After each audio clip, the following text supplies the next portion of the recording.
One of the most peculiar voices to emerge from Britain following World War II was Ian Curtis's, which transformed pain, loneliness, and convulsions into a hypnotic, icy sound that everyone couldn't ignore.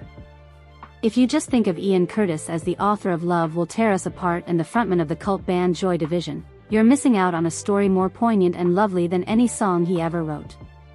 At age 23, he passed away. He was once a dissatisfied teenager who nearly died from prescription drugs at the age of 16, a bored office worker, and a spouse who married at the age of 19 and had a child before he understood what love was. On stage, an artist with epilepsy danced as though the music he created was tearing him apart. This is the journey of Ian Curtis. In addition to becoming a post-punk star, he personified a lost and desolate era that refused to remain silent. A tale that, until now, has never been told in its entirety. Early years. On July 15, 1956, Ian Kevin Curtis was born in Stretford, Greater Manchester. It was a former industrial area with red brick walls, smoky roads, and dismal skies.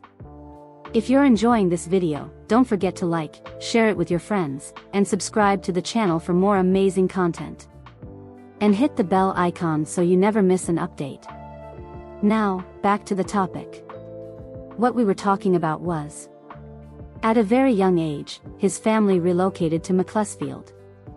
Everything was thought to be safe and tranquil in this little, conservative community. His father, Kevin Curtis, was an aircraft engineer, and the family lived in a typical working-class home in Britain following World War II. He was calculating, impersonal, and meticulous in every way. His mother, Doreen, was a clerk, tidy, reserved, and seldom emotional.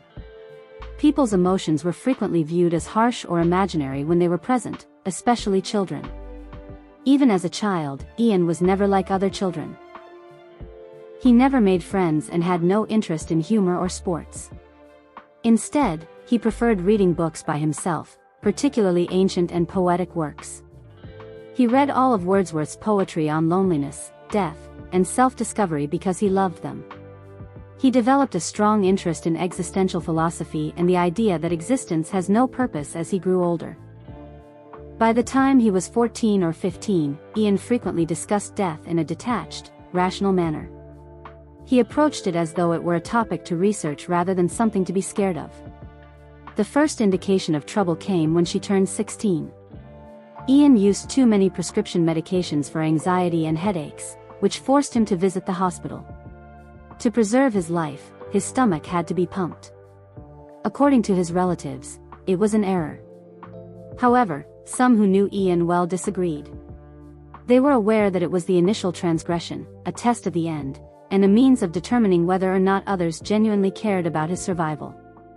Living through that incident had not changed him. Ian appeared less connected, grew even more reserved, and focused more on himself. Because of my emotions, the school turned into a prison. In a still fairly conservative society, men were encouraged to be quiet and tough. Ian had no one with whom he could truly confide and was unable to conceal the fractures in his personality. Ian did not attend college after graduating from high school. Rather, he found employment at the Macclesfield Employment Centre, where he assisted unemployed and disabled persons in finding employment. He encountered folks there whose circumstances were much more dire than his own. He had the odd feeling that they were related. He simply observed, silently recording everything as though it were for an unformed object, without passing judgment or feeling sorry for them. One of his clients was a young woman who suffered from seizures. She visited once a week until she missed a week. After some time, Ian discovered that she had suffered a shock and passed away while sleeping. That death was ingrained in his memory. He wrote "She's Lost Control," one of his most eerie tunes, as a result of his fear of losing control. Ironically, Ian soon began experiencing the same symptoms: seizures, numb hands, and headaches. He began to have seizures gradually, as though the girl's passing had not only affected him but also foretold what would occur. At the age of 19, Ian wed Deborah Woodruff, his boyhood sweetheart. Getting married, buying a home, and starting a family was the standard.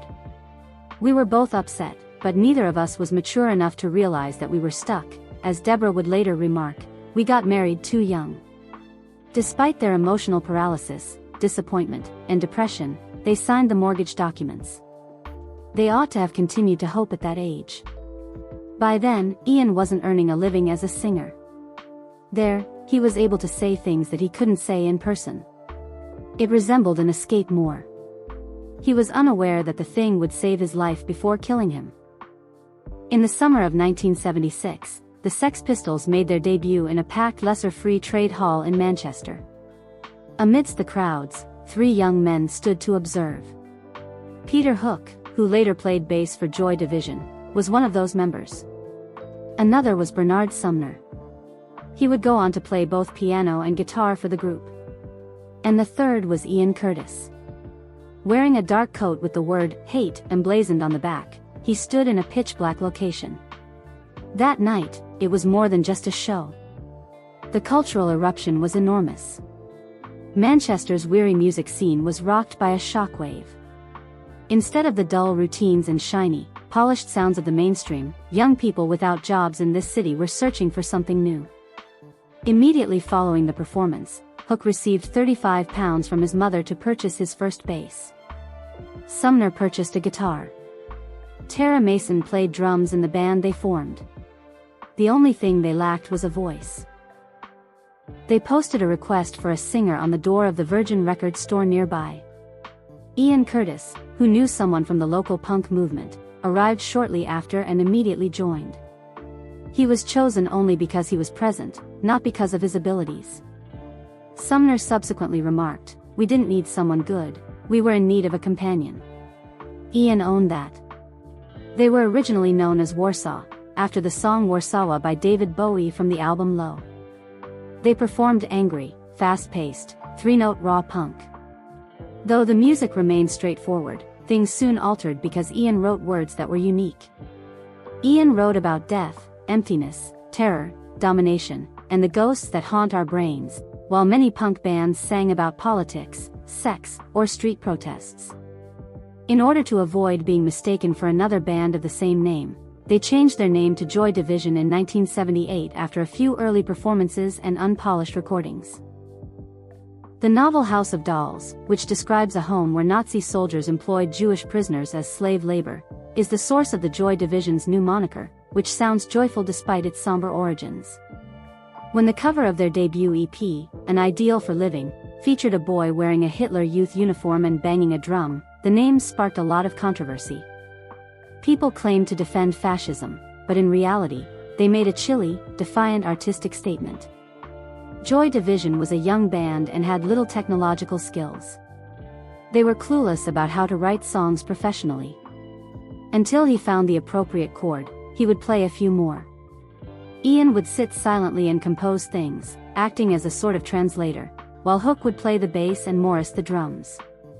An obsession would develop with the sound. Their music had a new sound, though still rough. It was honest, dark, and chilly. When Ian Curtis took the stage, he seemed to shift. He hurled himself into the air and made strange movements that occasionally gave the impression that he was being shocked. People initially believed it to be a performance, a reference to Bowie or Iggy Pop. But worse was what they told us. On stage, Curtis frequently experienced actual seizures triggered by bright lighting and loud percussion. It was difficult to distinguish between disease and art. The alternative press respected Joy Division when they originally came out in 1979. At the Electric Circus gig, reporter John Savage described them as the most powerful live band I've ever seen. They joined with Factory Records shortly after, and Tony Wilson, a fearless producer who would help Joy Division achieve new heights, took over as their manager. They worked with producer Martin Hannett to create their debut album, Unknown Pleasures, later that year.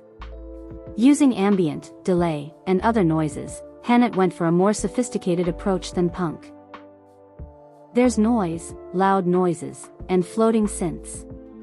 The adjustment disappointed some early admirers, but Hannett created a soundscape in which Ian Curtis's loneliness seemed like a cry for assistance. The Joy Division had changed their identity as a punk band. They contributed one of the most eerie and alluring sounds to Britain and were among the first bands to perform post-punk music. and they were unaware that their time was already being measured in months. Unknown Pleasures marked a significant advancement in his career when it was released in June 1979. There was nothing else in the British music scene that sounded like it. There were no dazzling guitar solos, catchy climaxes, or romantic lyrics. The steady bass lines, icy mechanical drumming, and Ian Curtis's baritone voice, which reverberated like a warning of being alone, were replaced by a suffocating quiet. Being at the top of the charts wasn't the reason for Unknown Pleasure's success. Journalists referred to it as a new sonic explosion. This marked the beginning of a new musical genre known as post-punk, with Joy Division at its forefront. Produced by Martin Hannett, the record became a landmark sonic experiment. He employed electronic percussion, digital delay, and even silence to express himself, keeping various instruments distinct in the mix. This created a soundscape that resembled an abandoned train station, where each sound carried an unspoken loneliness. The band members initially disapproved of the way things worked out. They thought Hannett's music was too crisp and cold. However, time proved it to be untrue. Their debut album wasn't Unknown Pleasures. It served as a model for a wide range of artists, including Radiohead, Interpol, The Cure, and the Bauhaus. In retrospect, Mojo magazine referred to it as the sound of the future. The record has a hauntingly contemporary feel despite being released almost 40 years ago. Joy Division was extremely busy after the record's release. After appearing on BBC Two, they began traveling throughout the United Kingdom and Europe. They received their first invitation to perform in the United States in mid-1980. They were immediately regarded as the most significant band to emerge from Manchester since the Beatles, despite the media's chilly, detached portrayal of them. In late 1979, they started recording Closer, their second album. Unknown Pleasures was a photograph of separation, while Closer was a record of melancholy. Hannett continued to compose the music, but it became more ceremonial, heavier, and darker. Songs like Colony, Atrocity Exhibition, and 24 Hours have evolved beyond mere melodies.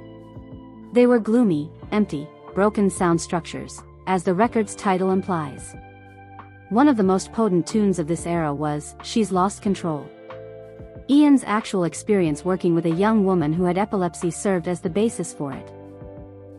Because the drum machine, synths, and voices are all out of sync, the studio version of the song sounds like a seizure. One of Joy Division's most daring and terrifying creative moments. The next song was Love Will Tear Us Apart. It was among Ian Curtis's final creations before his passing. Although it wasn't on Closer, it was the band's first song that nearly became a hit. Because to its eerie bassline, gentle synths, and easier-to-understand melody, it became popular after the artist passed away. However, what actually made it impactful were the words. There was no love party. This isn't a dream. However, a chilly, scientific examination of a failing relationship. Pink Floyd's studio, Britannia Row, completed the song after it was recorded at Strawberry Studios. As a result, it has a crisp and smooth sound. Even the founder of Factory Records, Tony Wilson, advised Ian to listen to Frank Sinatra in order to obtain inspiration for his voice. The outcome was a performance that calmly and eerily depicted emotional collapse rather than screaming or pleading. By early 1980, Joy Division had been in business for fewer than 4 years. They didn't have any hit songs, massive advertising campaigns, or attractive TV characters, but they did invent a new musical genre that merged rock and existentialism, music and mental illness, and punk with art. Naturally, the passing of their own lead singer signaled the beginning of that era. Ian Curtis's life before the stage called his name was a dreary one, like many young British people's after the war: complete school, find a job as a clerk, marry young, and attempt to cling to something called security. In 1975, at the age of 19, David Ian wed Deborah Woodruff. They had first met in Macclesfield as youngsters. There was no lavish wedding or celebration. Instead, they had 2 dull jobs, a little property, long-term debt, and what appeared to be a secure and peaceful future. However, stability quickly became a box that hurt. According to Deborah, the first few years of their marriage were a dull mistake. This was not because they didn't love one another, but rather because they were both too young to understand what they were seeking and what they were gradually losing. Curtis spent more time playing music, which freed up more room in their tiny home. Their daughter, Nicole, was born in 1979. It should have been a fresh beginning. However, Curtis's unhappiness did not improve after becoming a father. The fact that he wasn't normal just heightened his fear. He became more distant and quiet, as though he had a world inside of him that Deborah was unable to view. Later that year, Joy Division embarked on a European tour. In Brussels, Ian met Annick Honoré, a Belgian journalist who covers events. In contrast to other rock musicians, Curtis avoided flirting. Yes, exactly. He discussed poetry, loneliness, and the fear of leaving. They shared a complex tie that was a combination of friendship and protection from a collapsing reality. Annick has consistently maintained that they were not in a romantic relationship. Curtis, however, revealed a side of himself to her only through the lengthy letters he penned, sometimes numbering in the hundreds of lines. He addressed her as though he were writing to a distinct version of himself that he had never revealed to his team, wife, or anybody else. Deborah immediately sensed the shift. She discovered the letters, sensed their increasing separation, and realized her husband was leading two separate lives. In a different life, he was a lost man seeking solace in Annick's frail light, and in Macclesfield, he was Natalie's father and her husband. There were no violent altercations or shouting altercations. All that existed was a lengthy, drawn-out quiet that grew tighter and colder by the day. Deborah started the divorce procedure. Curtis did not flee, nor did he engage in combat. He remained as though he had nowhere else to go or wasn't sure if he should depart. Ultimately, his body rebelled against him. By mid-1979, he was experiencing increasingly severe seizures. Headaches and lightheadedness gave way to convulsions that affected the entire body, occasionally even on stage. Curtis was shaking and unconscious in front of hundreds of people at the Rainbow one night when a strobe light accidentally went off during a performance. The show had changed. There was a message. No strategy for what to do was in place. The band used to stand out because of Ian's bizarre stage persona, which included jerking, trembling, and a blank expression. But now it wasn't art. At that time, a man had no self-control whatsoever. Strong anticonvulsants such as carbamazepine and phenobarbital were administered to Curtis together with sedatives, resulting in a hazardous combination of drugs. These medications prevented seizures, but they also caused confusion, mood swings, sleeplessness, hallucinations, and extreme depression. In the final months of his life, Curtis underwent a transformation. According to his buddies, he was no longer Ian. Peter Hook recalled, he wouldn't talk on some days. On some evenings, he would cry for no apparent reason. I believe that either too much or the incorrect medication was administered to him. Nobody truly understood how horrible it was until it was too late. Deborah could see the difference. A husband wasn't the only one withdrawing. The mind seemed to be collapsing without any help.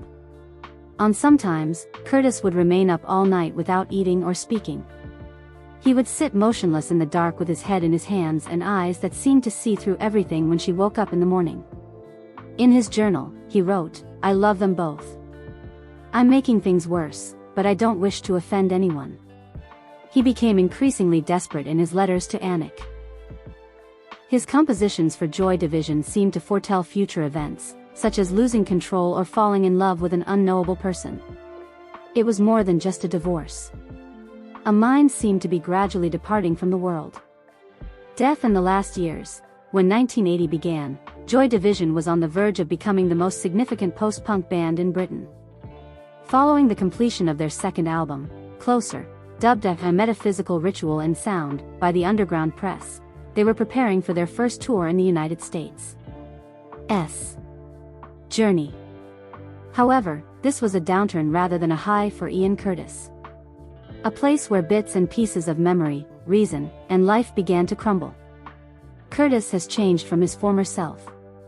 He was having seizures more frequently, and frequently in public. People used to believe that he was an artist because of his intense performances, which featured shaking limbs, blank looks, and jerking gestures. Now, however, there were actual threats to fear. Curtis fainted during a concert in London after a strobe light accidentally went off. The band remained still. Until he was knocked out and removed from the stage, the audience believed it was a part of the performance. The medical attention was of little use. Strong seizure medications, phenobarbital and carbamazepine, as well as sedatives were administered to Curtis. However, something went wrong with his nervous system. The side effects, which included insomnia, extreme anxiety, depression, and losing his sense of reality, caused him to spiral even deeper below. "I didn't know that person." Peter Hook later believed Ian had been given the wrong medication. He changed completely. It was frightening how calm he could be at times. Sometimes he looked insane. To make matters worse, none of the band members had sufficient medical knowledge to assist. The fact that he was torn between two relationships, a failing marriage with Deborah and a deep but ambiguous bond with Anik Honore, who appeared to genuinely understand his feelings, made his condition worse. Curtis told Anik in a letter, "Joy Division is a huge responsibility, not just for my health and mind, but for other people's futures as well. I can't take it any longer." It was more than simply fatigue. Anguish without a voice. On April 6, 1980, Ian made his first attempt at suicide by overdosing on tablets. They found him and saved him. His pals then advised him to forego the United States' journey. Even though it was obvious that he was no longer in charge, Curtis said, "I'm fine. I can do this," he said. During his final weeks, he didn't eat or sleep much. He wrote music and letters late into the night. He would frequently sit by himself in the dark and listen to Iggy Pop's "The Idiot" repeatedly while viewing the film Stretford, which tells the story of a lost German artist who is deceived, brought to America, and dies by himself. On May 17, late at night, just a few hours before his departure for the United States, Ian invited Deborah to come over. They conversed. He politely requested that she return the divorce documents. Because she was worried about what might happen if she left him alone, she remained the night even though she said no. They had separate rooms where they slept. Ian instructed her to return at 10 in the morning. The following day, by the time she returned, he had hung himself from a rope in the kitchen. The Idiot was playing on the turntable, and a refreshing cup of coffee was resting on the table. There was only a piece of paper asking the neighbor to deliver a message to Deborah. There was no suicide note. It stated that the individual hoped that following the USS tour, they might begin their relationship anew. A lot of folks were perplexed by Curtis's straightforward statement. Was he merely attempting to escape his sorrow for a few hours, not anticipating the end, or did he truly wish to die? "I can't go to America," he once said to Peter Hook. "I can't take it any longer." He did, however, add that evening, "I'll take a break after the tour. I swear." Even to himself, he was lying to himself. A doctor later examined Curtis's prescriptions and said, the drugs he was on at the time could make him have suicidal thoughts without warning. Lack of sleep is a ticking time bomb. Curtis's death was too peaceful and orderly to be a premeditated death, but it wasn't solid enough to qualify as such. He just brewed coffee. The record still had music on it. And the note had no farewell. Some believe it was an act of fear rather than something they intended to accomplish. They believe it occurred as a result of their fatigue, medication, and sense of isolation. It's possible that Ian was also inexperienced. He simply couldn't endure one more day. When Ian Curtis passed away, he was just 23 years old. He never made it to America. It was like an unwritten will when Closer came out 2 months later. Love Will Tear Us Apart was Joy Division's first and only major success. His gravestone just reads, "Love will tear us apart." No one, not even him, ever really comprehended that statement. It wasn't a farewell. Ian Curtis's legacy and impact on others, he was only 23 years old. For just 4 years, Joy Division existed. However, an indestructible memory that has been heard through music and ingrained in people's thoughts for over 40 years came from the ashes of a band that appeared to have been buried by tragedy. Closer, which was released after Curtis's passing, is today regarded as a post-punk classic, comparable to records that defined an era like OK Computer or the Velvet Underground and Nico. There were no flamboyant pop fantasies or irate punk cries. Joy Division created a straightforward environment in which emotions were not exaggerated or concealed. It was harsh, silent, and frigid, and you couldn't leave it without getting harmed. Each song was like a diagnostic of a mental condition. At the heart of that sound was the low, tremulous baritone voice of Ian Curtis. Like someone speaking in a dream, it was steady. It seemed to be coming from somewhere other than the body, though, as you listened more. He didn't yell or plead for affection during the performance.